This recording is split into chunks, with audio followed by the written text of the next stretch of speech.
He's been introducing people all afternoon, ladies and gentlemen, so I'm going to introduce him. He's big in the game. It's Christopher Watkin. He's going to give you some content ideas. There is only 3 ways that you can communicate with a human being. Well, 4 if you're my wife. The first is in the written word. The second is audio. And the third is visual. And the wife is ESP. She knows what I'm going to do before I even know myself. But let's come back to the real world. Written word is very important. It has permanence. Audio, if you think about it, is telephones and also podcasts. Now, I would strongly, podcasts is something in terms of where I think we should be. Written word, I think, is very important. Podcast is at the bottom, but more and more, video is the way forward. Now, there's an awful lot of you in this room that don't do video. The issue is that through the farmers that actually use video, I know there isn't such a thing as a secret weapon, but it's the closest thing there is to communicating with people.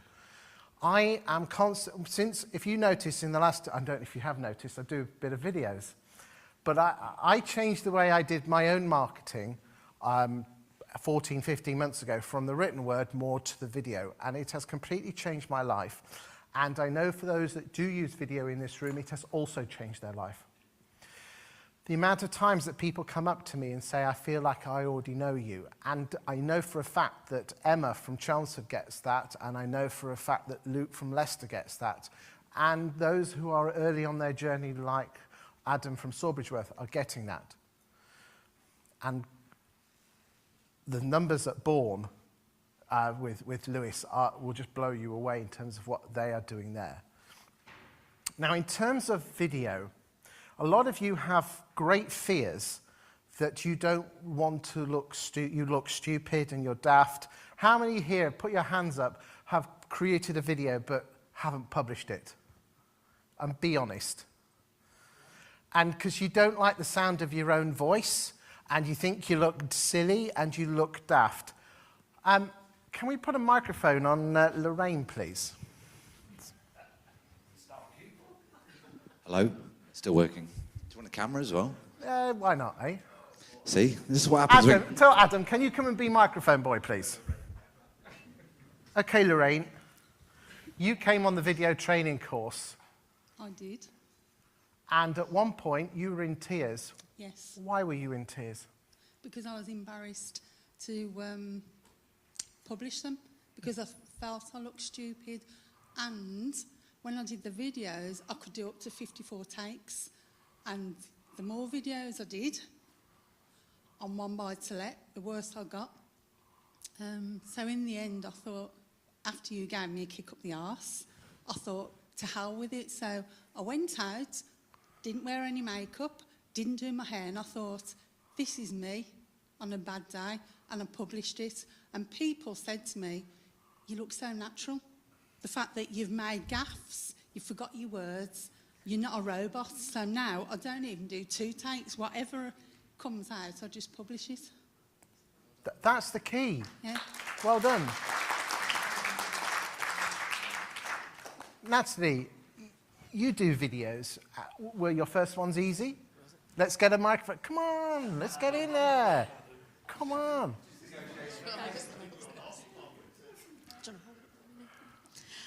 No, they weren't. Hated Okay, it. so when you were doing your first videos, what were you feeling? Embarrassed. Didn't know the information that was going to come out of my mouth at the end of the day, what I was going to say, what order should I say it in, how I should look, how should I sound. Did you do lots of takes and wonder? Yeah, lots of takes. Okay. I did a lot of takes with you when I came down that day. They were terrible. I think it was the start, middle and end. I didn't kind of know where I was going. So what did you do to get over the oh, sod it, let's just do it? Was it like a switch, or did it just slowly get better? No, I think it was a switch in myself, because I thought, right, I need to just get on with this. Don't moan about it. Just put them out. And I think I thought too much into the content that I was doing, spending hours on writing something that literally I could have probably just said, I've got 13 years of knowledge in my head, and I should be able to just easily speak about it, but that's the hardest part.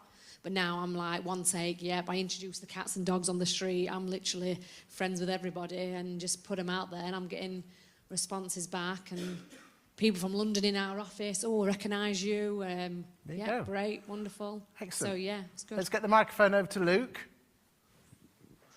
Now, a lot of people put Luke on a pedestal. I'm telling you here and now, go back to his first ones. He was atrocious. Sorry, mate. Sit up, mate. Look posh. Yeah, no, they were. How did you feel about... How did you get over that fear? Just do it. It's easy to 'Cause say, mate. But if you don't do it, someone else will eventually. So you want to be the person that takes that kind of parking space in your town. Yeah, So that's why I did it. good. Okay, look, guys. Yes, we do some video training courses, but you don't have to come on the training course. This is all you have to bloody well do. Stop sodding about and do this, right? Right. Mobile phone, tripod. Now, I'm not a huge fan of selfie sticks, guys. Why? Because you're worried about where your face is. And I'm not joking you. Get a tripod the same height. Now, in terms of your videos, if you want more landlords and vendors to use you, then you have to do videos on properties that you are not selling. All right? Don't get me wrong. Of course, you've got to do some videos on properties that you're selling. But if you actually want to do landlord farming properly, you have to give. You have to think to yourself, oh, what am I doing this video for? And that's all you do. You do this.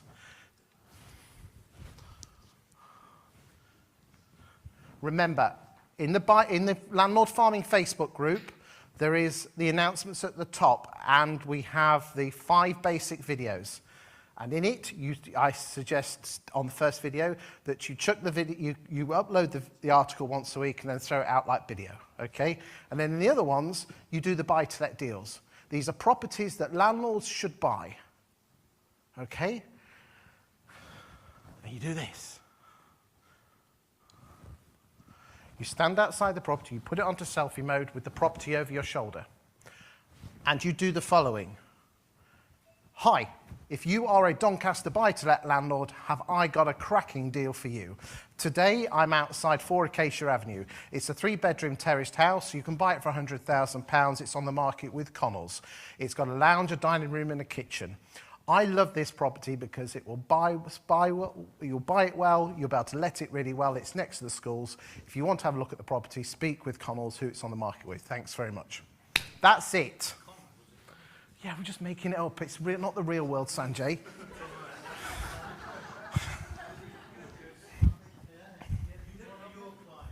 Okay, look. Tino.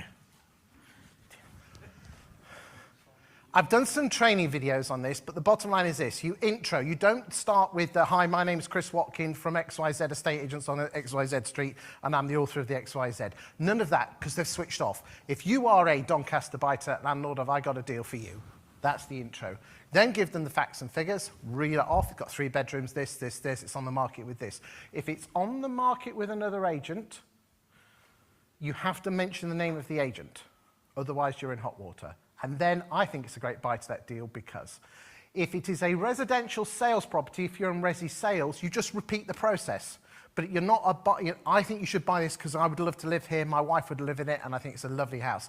Those of you who are in fine and country, you just go and repeat the same, but you do it outside the £500,000 or £1 million house, not the shitty little terraced in Donny. Thank you very much. So when I say okay. First thing I want you to take from doing is post more. Number 2, I'd like you to use photographs of your road signs. And number 2, please put buy-to-let deals on. That's the glue that makes landlords make contact with you. Because otherwise, if you don't do the buy-to-let deals, all you're doing is chucking out great content. You're not giving them a reason to make contact with you. There you go. I'll get off my high horse. And I'll move on to the next one. Top 30 streets. Can we remember we talked about top 30 streets?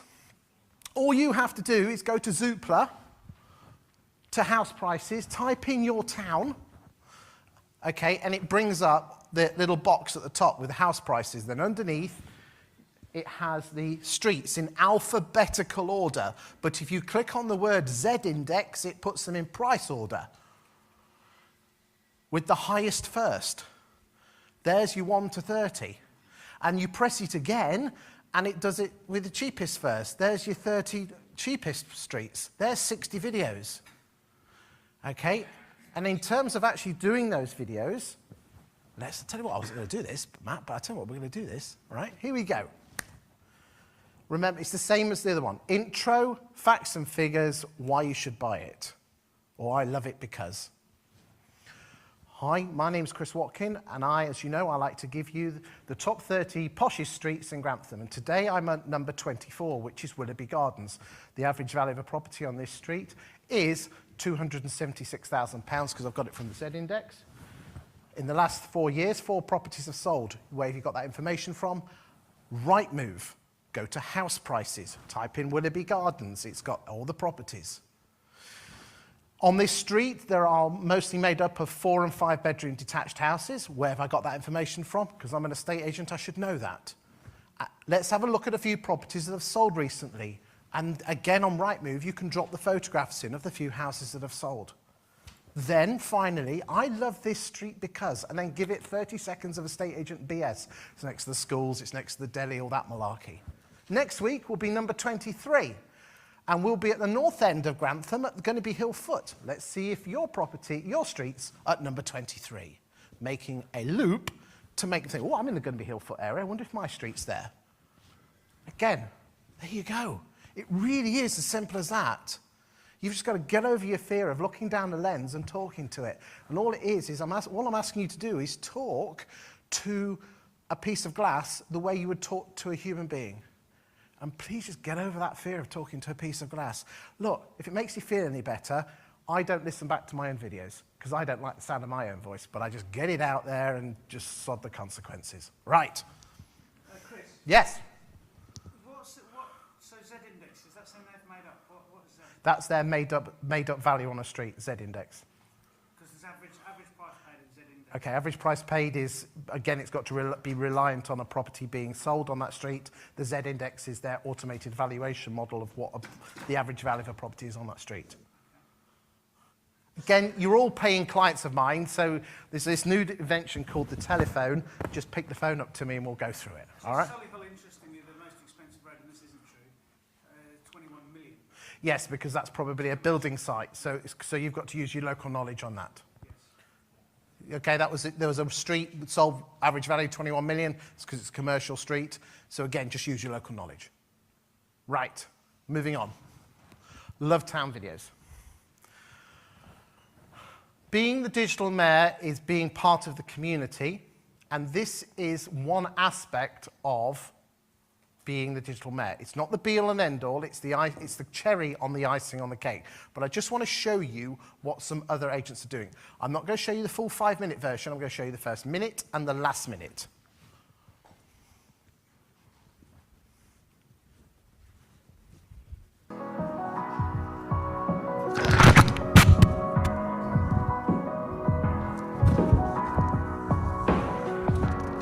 I love Wrexham. I love Wrexham because it's the home of Wrexham Football Club. I love Wrexham. I love Wrexham because it's got fantastic food and drink. I love Wrexham because it's got fantastic heritage and places to visit. Carry Wrexham.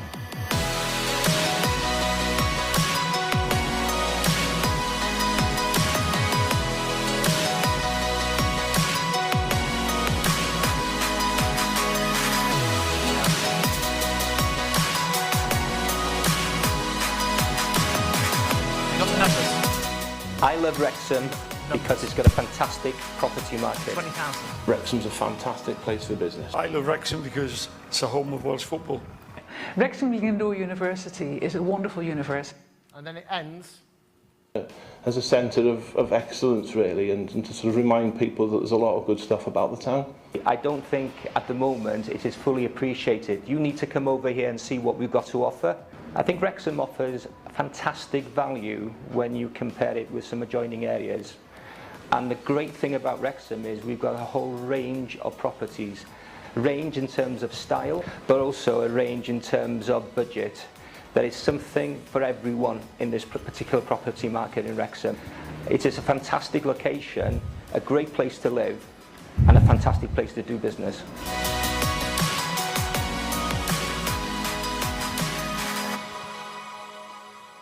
Steve at Chelmsford did a Love Chelmsford video and racked up 8,000 views in 72 hours and 10,000 within a week. On Wrexham had 24,000 views in 15 days, and Sheffield's had 10,000 views. And this is something that you can keep rolling out every single couple of months, and people share it like hell. Steve, do you want to add something? Adam. Yeah, come on. I need you to share. You've done one of these, haven't you? Yeah, come on now. Come on now.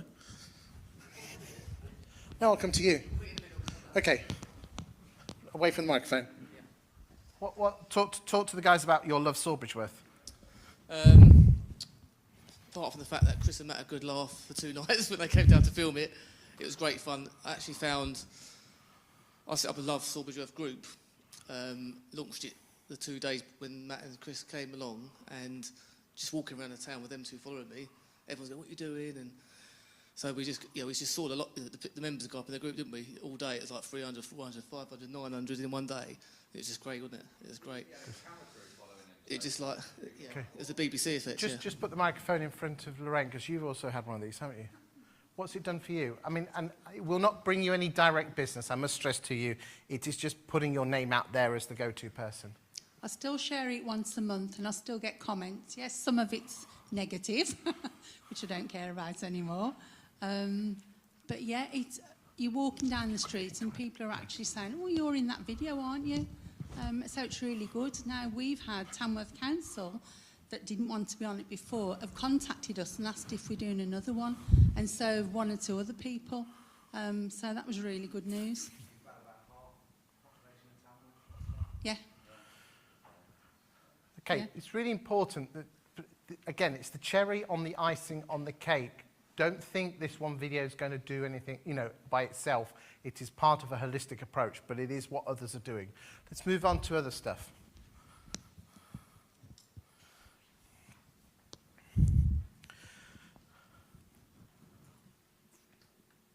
This is an idea I came up with about 4 or 5 months ago, and it just so happens that I was talking to a large agency who I'm not working for, but I'm able to pick up the phone to people and have chats with people. And what we did is I said, I've got an idea that because people love stories, why don't we talk to a vendor who went on the market with another estate agent, had a bad experience, and then basically you came in and sorted their lives out.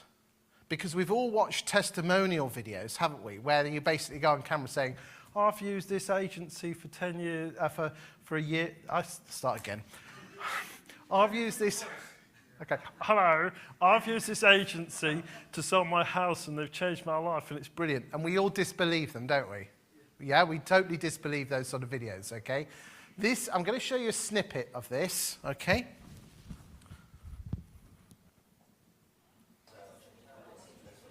Kelly, you've just recently sold your house in Bracknell. Tell me a bit about your old house. What was it? It was a new build, 3-bed. We had 2 children at the house. When did you buy it? We bought it in 2008. Okay. And what made you choose that particular development? I think we were just driving past locally. A friend had been to have a look, said it looked really nice. We had an older style ex-local authority property, and we're looking to move. Drove past, looked at the show home, fell in love with it straight away. What was the best bit about it? We got to choose everything that went into the house because we bought early enough, which was really lovely. So I'm setting the scene and I'm asking her emotion about the house, why she bought it and what she loved about it. And what was the layout? I'm deliberately sucking her in. Downstairs, you went in the front door, lounge on the left, kitchen, diner on the right, and the house kind of went round a corner, was wooden, cladded, so it was quite unusual looking. And what did you go for in the kitchen then, in terms of the units? We had kind of a light coloured wood, dark worktop, and the tile floor, quite similar to the show home. Okay. So, nice. Tell me a bit about when you moved in. Was it just another house, or was it a home? No, it was a home straight away, I think, because we'd chosen everything. Okay. So how old were the kids when they moved in then? We didn't have any children. first moved in. It was just us, and then we had our first child a year later. Okay. So, when the kids were 5 or 6, again, were they always... What was the house like then? Or what was the home like? It was busy. We've got lots of family locally that live, some of them live on the same development across the road, so they often pop round. We had friends in the street that had children of the same age. Were they in and out all the time? Yeah, so we would go to theirs for play dates, they would come to ours for play dates, so it was lovely, really quite a community feel. And what was nice about your home compared to the rest then? Was yours nicer? Yeah, I chose mine. So, what did you got to, you've been in the property 10 years, what made you want to move? We just wanted somewhere bigger, an extra bedroom. It was kind of the next stage to get bigger bedrooms, a bit more space everywhere, bigger garden. That must have been quite a wrench because you had some great feelings at the home. Yeah, it was. We brought both our children back there. You know, we brought it, we saw it being built, so it was quite a difficult decision. But you wanted to get some bigger. So yes. Were you hoping for a new family to take on the baton of your home and pass it to the next generation? We wanted, you know, a nice family to move into our home, which I think you always do. Okay, so you wanted to sell the property and move on. Did you spot the next property that you wanted to buy first, or No. did you, no? We put the house on the market first with another local agent for about 3 or 4 months, but unfortunately didn't sell. Okay, so it's a decent house. It's Yeah. a nice location. I've had a look at the photos. Really nice inside. Thank you. What did the other agent do? Don't mention the name, but did they just come round, take the photographs? Because that's all estate agents do, isn't it? Just go around and take photographs and put it on the internet, isn't it? Yeah, they did. They were very nice, but we didn't get an awful lot of feedback from them in regards to the viewings, which was quite difficult. So you had viewings, but you weren't getting any Yeah, feedback? and there wasn't a huge amount at the time of viewings. Do you think the agent concerned understood your home, what it was about and what the memories and what it meant to you? No, I don't think so. And how did that make you feel?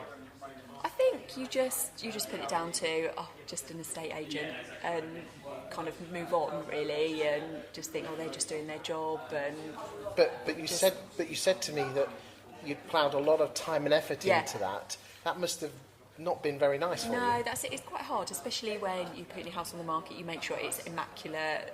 You know, that it's Get the Hoover always around. tidy. Oh. Yeah, that's it, and that everything is always spotless.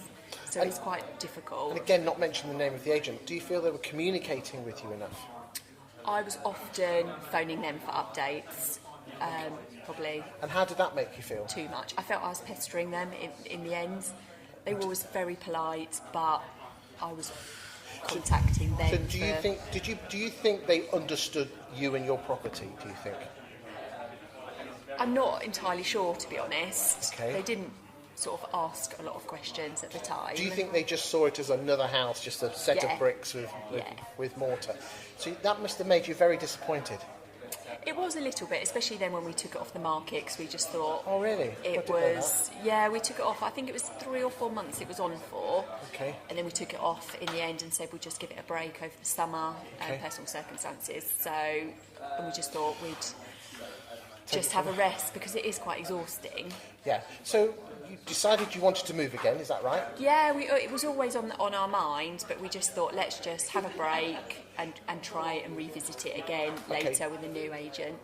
So you didn't want to go back to the old agent. Did you ring the other agents that you called out on the initial valuations? Yeah, I think I got another 3 valuations again, because obviously stuff changes so quickly in property, I understand. Okay. So we got another 3 valuations. Okay, so again, not mention the names, but I think one of them was Romans, where we are today. Yeah. Okay, so you asked Jonathan out, is that right? Yes, that's right. Okay, so when Jonathan came round, what made him different to the others? I think he was open to more suggestions, ideas. He listened to what we were saying. I didn't particularly want an open house, and from that, we talk about how they took the property on the market, how they got feedback, and basically she says later on in the video how much her life was changed by putting their property on the market with Romans. Okay? It's called The Seller's Journey. We suck them in about them doing their emotional, why they bought it and why they loved the house. And then they put the house on the market, and the fact is that the estate agent didn't understand them, and then the knight in shining armour comes along and puts the property on the market. It isn't an easy battle, but it sorts itself out, and in the end, whoosh, they've changed their lives, and the world is complete. That video there is 10 minutes long. You're going to say, 10 minutes long, Chris? That's an awfully long video. My most watched video on my videos is 42 minutes long, and nearly 5,000 people have watched it. So where's Darren? Where is he? Has he gone? No, it's not the Red Bull one. It's the landlord farming video of myself talking with Darren Cope and his journey on landlord farming. It is called The Hero's Journey, and it's a story. The person that taught me it is John Cottrell at the back. Thank you, John, because it's been inspirational, this. And if you you're going to say, how the hell are you going to put a 42-minute video or a 30-minute video online? It's dead easy. What you do is you listen to that video and you pick out probably 5 golden one-line nuggets. Gorgeous, you know, where, and you just listen to them and they'll jump out like a sore thumb, and you put the 30-second little nuggets out there on social media, and at the end, if you want to watch the full story, off you go. And it works. In fact, some of you in this room are only here because you watched the Darren Cope's video a few years ago, and I know there's a few of you in this room. And that is, I think, one weapon that we can use against the likes of the cheap fee agents, where basically you sit down with them and you say, you bought this house, get the emotion, you went on the market with an agent, cheap fee agent, poor agent, and then we came in and sorted it out. If anyone wants some thoughts on the process of how you do all that, then you're all clients of mine. You pick up the phone and I'll teach you. If someone actually wants some, actually this is an idea, we could do some training on this. If you wanted some, we could, if there was enough demand, we could probably even do a training day. But I can teach most people how to do it over the phone. The magic question is this: you ask a question and tell them how you feel. Ask a question, tell them how you feel. Or ask them how they feel. This works. Right. Moving on. Digital Mayor.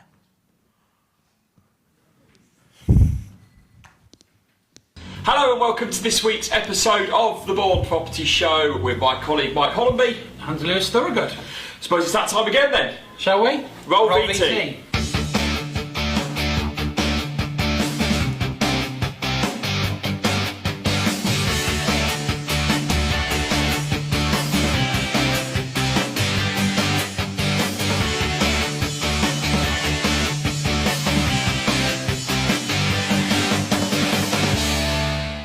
So Mike, what's on this week's show? So coming up, another cram-packed edition for you. We've got Agent's Advice, where we're going to be looking at the recent price reductions in the local marketplace.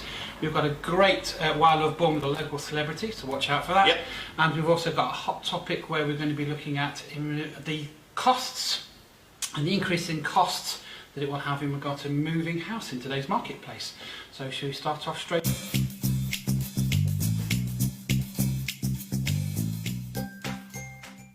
Okay, Lewis, let's go straight into this. So you have looked at some figures in regard to the amount of price reductions that happened in August. And this is one of your articles, by the way. Okay, so looking at some research via Rightmove, which takes in all the estate agents covering the area, there were 18 price reductions in August, based on a current available stock of 165. So in percentage terms, 11% of the market came down in price in August. Okay, so let's put that in pound notes, as we like to do. So where does that affect in regard to how much are vendors generally on average taking off the house? Later on in the show. As I say, we've got a local celebrity this week, so roll VT for that and we'll have a look.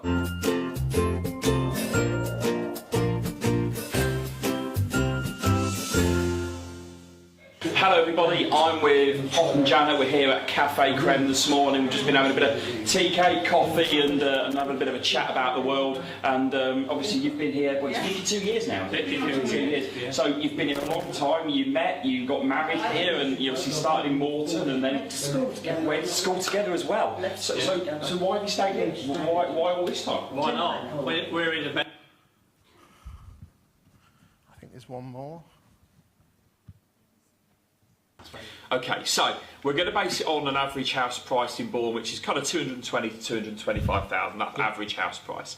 The average percentage in reduction was 3.8%. Okay. Which in pounds and pence comes into around about £7,000 to £8,000 per price amendment. Okay. So, vendors, if you're out there and you've had your property on the market and your agent's talking to you about getting the price down, and they say we work on that average just under 4% there, £7,000 off your price, so you're not going to get that back. What should an agent then be doing to try and then generate as much interest as possible?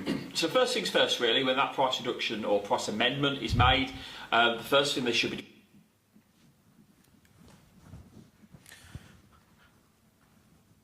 doing. The population of Bourne is 17,500 people.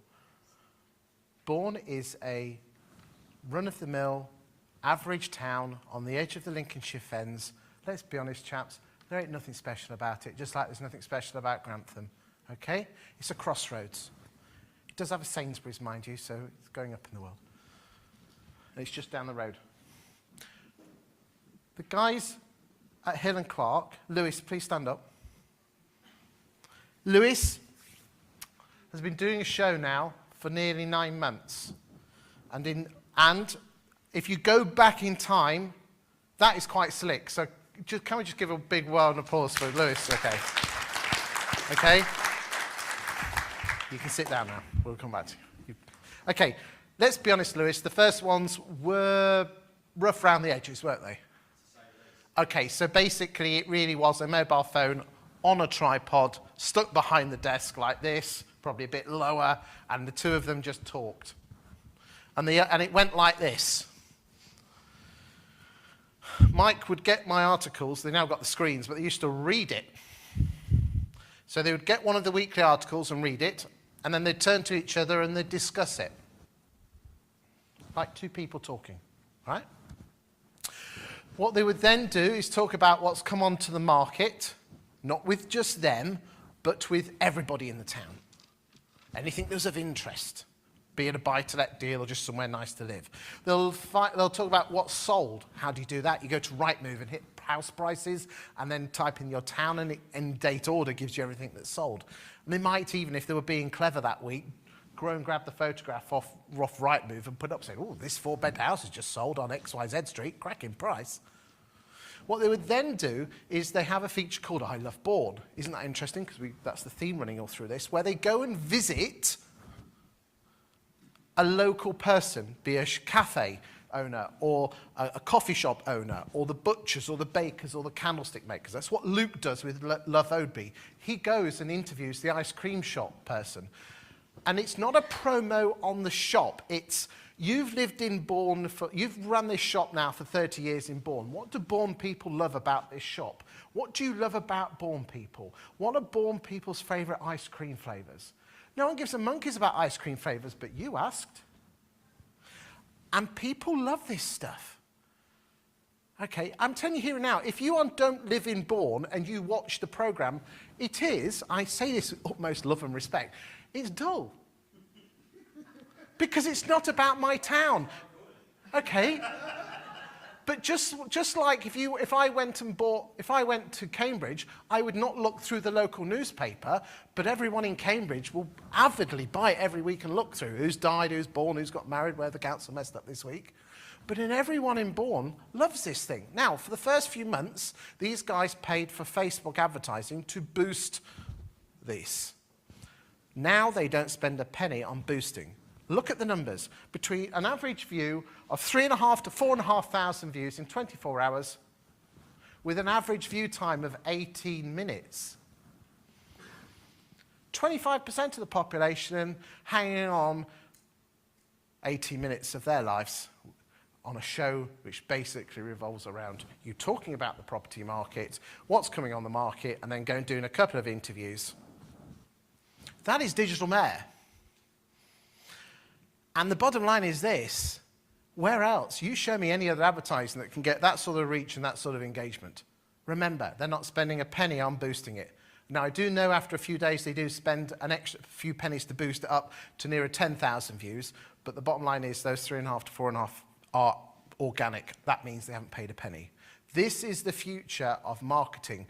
This is what Gary Vaynerchuk said when Gary said Gary Vaynerchuk said when what Luke said is, you have got to become a digital marketing agency who happens to be in property. It sounds all fluffy and what's name, but the bottom line is this. No, everyone's ignoring adverts today. So you have to get on people's radars and you have to get people to talk about you. And I'm telling you, I've never seen anything like that. That is digital mayor. And ladies and gentlemen, if you don't jump on the bandwagon and become the digital mayor of your town, somebody else will be. And there can't be more than 2 mayors, there can't be more than 1 mayor in a town. So you're going to have to suck up that voice in your head that I don't do videos and I don't want to be the face of the firm. People buy from people. And if you're not going to be the digital mayor, who is?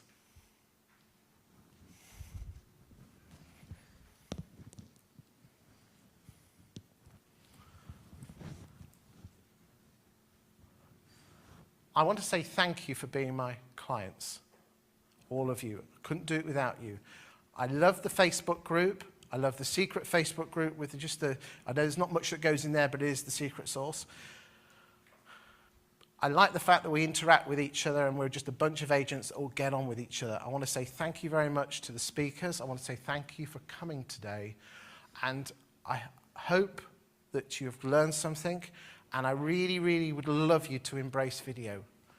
There's people in here, I mean, for God's sake, if Lorraine can get over it, because Lorraine, you're ace, babes. You are an absolute star. Okay, if Lorraine can get over it, who was a gibbering wreck, who was crying and said you couldn't do it, if Lorraine can do it, you all can do it. Yeah, please watch the video of John and myself talking about disc profiles and how letting agents think. The problem is this, you are detail-orientated people. That's what you need to be letting agents. Most of you in this room are mostly letting agents. You have to be a damn good letting agent. The problem with that is that you have to get everything right and therefore you fear criticism. People aren't going to criticize you. You saw what was said. If you fluff your lines, as Lorraine says, just be yourself. There's nothing wrong with just being yourself. Be truthful and people will love you because people buy from people. And therefore I'd like to say thank you. Matt, are you ready?